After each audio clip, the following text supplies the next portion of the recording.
Hi mga karagrag! Welcome back to my vlog. Isang magandang umaga sa inyong lahat mula dito sa Lasak City. Sayang itong ating minoposal opening ceremony ng Miss Grand International kung hindi ko na itudo yung pagkachismosa ko.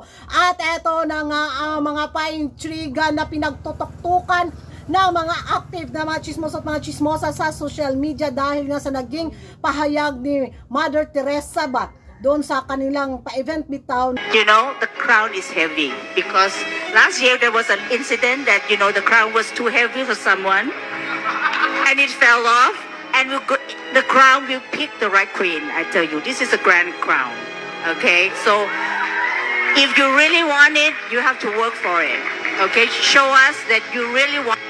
Kung saan na-trigger galore mga taga 5-6 mga karagkarag.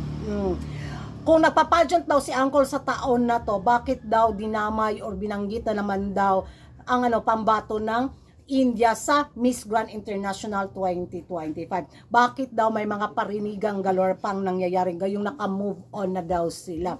So sinadya daw ito ni Mother Teresa na banggitin yung mga nangyari sa pagka alis ni Maring Rachel Gupta sa Miss Grand International 2024 bilang Reyna at sinalo nga daw ni CJ.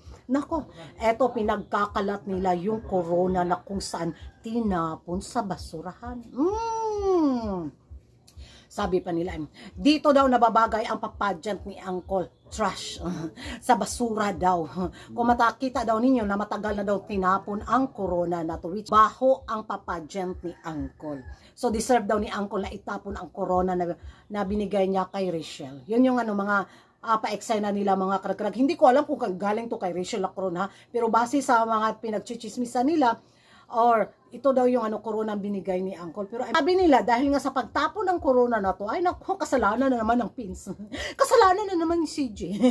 Sabi pa nila, ngayon tinapon na daw ang corona ng Miss Grand International sa India, dapat pulutin daw ng Pins.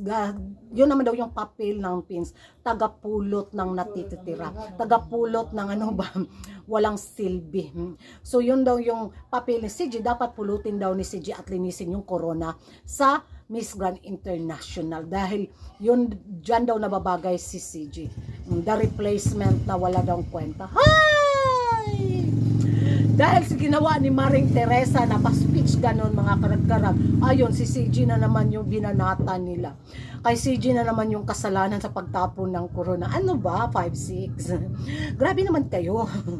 Between Uncle Raman at yung kandidata ninyong naligwak ganon sa kanyang corona, bakit dinaman nyo na naman si CJ? Anong kasalanan ni CJ? Ginampanan lang niya yung tungkulin niya bilang first runner-up. Ganon. Dapat wag ganyan. Mga baho lang mag-ilok. So yun yung magiging reaction ko mga karag-karag. At sa pagtapon nga ng koronang to, sana makarating daw kay Uncle. This is the biggest insult of the history of the beauty pageant. Yan yung English nila.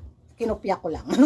So ano daw yung pakiramdam ngayon ni Uncle na binasura daw yung corona sa Miss Grand International? Ay, ewan ko. Ewan ko rin sa inyo mga karag-karag kung ano yung magiging reaction nyo sa pagtapon nga ng corona na to. Replica or sa fans ba to or galing kay Rachel sa mga hanas na mga taga 5-6 community. Malaking insulto ba to kay Uncle? Nako, bakit kasalanan naman ni CJ? Mag-ingay tayo sa comment section at kung hindi ka pa nakapag-subscribe sa YouTube channel ko, don't forget to like and subscribe ko ragan karag and hit na notification bell para updated kayo sa mga latest kaganapan at late na intriga sa mundo ng beauty pageant. And thank you for watching. See you in my next vlog. Bye-bye!